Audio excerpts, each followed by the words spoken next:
Okay, so for problem 3, so we are asked for the maximum price that the company Jachon must pay if it's going to outsource the canteen operation.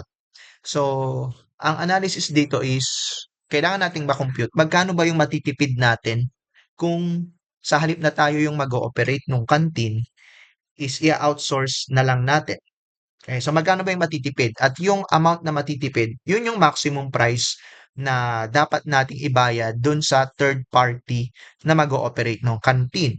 If that third party ay magcha-charge ng mas malaki pa dun sa ating masisave, then we'd rather operate the canteen ourselves rather than outsourcing it. So first question nga, no, the vital question here is magkano ba yung matitipid natin kung ititigil natin yung operations ng canteen at i-outsource na lang natin. So, ang mga mawawalang cost ay ang mga sumusunod. Food and drinks amounting to 600,000, labor na 450,000, which is a variable cost, and then the variable overhead. So, we have to compute it. The variable overhead is 60% of 600,000 or 60% of 660,000 rather. So yun yung variable overhead na 396,000. So kahit silent yung problem, it is assumed na yung variable overhead will be eliminated. Reason, variable overhead are generally avoidable since they are directly driven by activity. So, natutunan natin, di ba, sa cost accounting, yung variable overhead is directly related to your activity.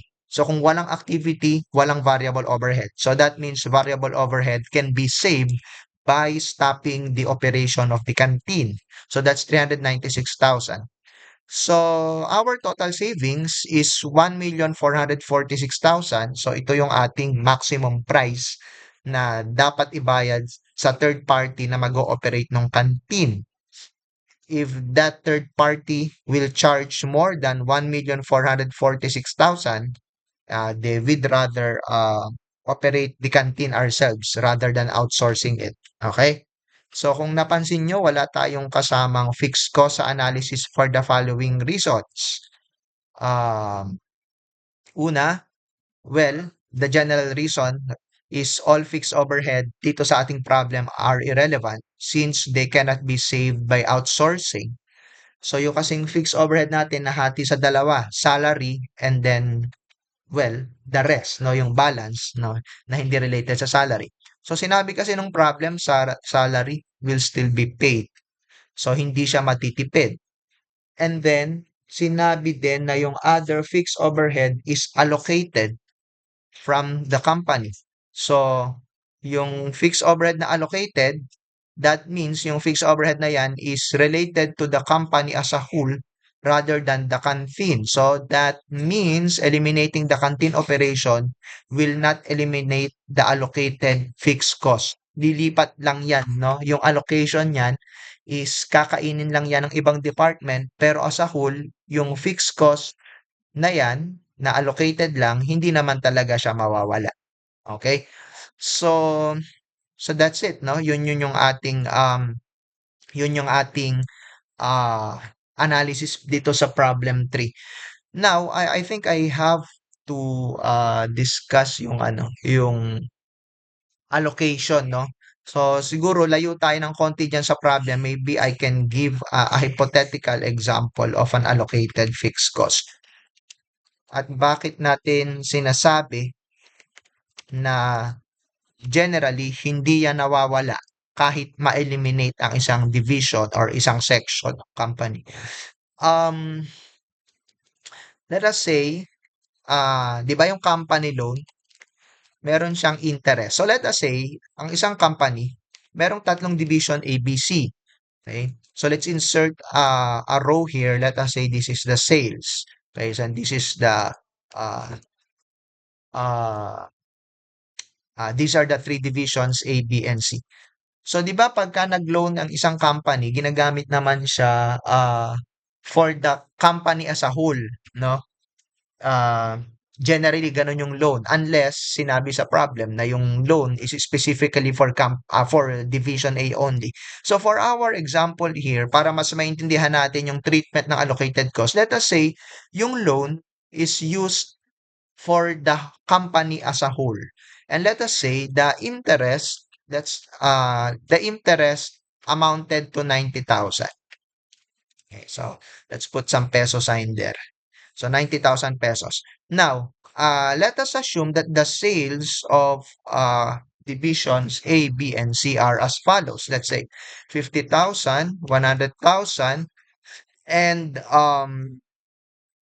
another 50,000. Okay, let's make this screen larger. Okay, so let's put all those things in pesos. Okay, so now let us say that the company's policy is to allocate the interest among the divisions in accordance to sales. So, kumbaga, prorated according to sales. So that means itong 90,000 will be allocated as follows. So 90,000 times 50 divided by 200.